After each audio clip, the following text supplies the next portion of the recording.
Apa. Attorney, ano yung tinatawag yung mga tuklaw cigarette na ito?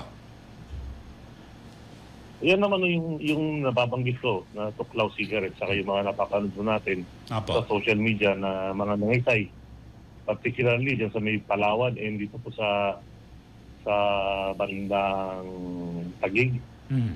Yan po kasi, ang nangyari po dyan, nung nakita ko natin na may mga nangisay doon, allegedly gumamit nga ng sigarilyong yun, we requested samples Apa. nung kinitkit po nila. At base naman sa resulta ng laboratory analysis po natin, lumalabas na yung mga sigarilyong yon ay nahaluan po ng synthetic cannabinoid.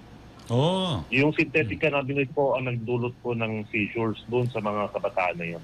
So, sobrang lakas ng tama. Parang gano'n. Masyadong malakas. Opo. Kasi yung synthetic cannabinoid, chemical po yan eh. Opo, chemical. At hinalo po yan sa sigarilyo, yan po yung nagdulot ng seizures po. Pero yan ho, attorney, ay lokal ho yan dito. Hindi naman siguro in-smuggle. Parang dito lang sa Pilipinas, gawa-gawa yan. Alin po yung sigarilyo Yung po ba? tuklaw, sigareta po.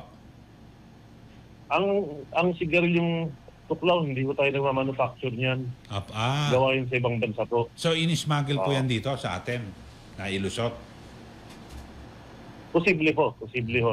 Hinihintay ho natin yung backtracking investigation yan Opo. para ma-determine po kung paano yan nakapasok sa ating bansa. Okay.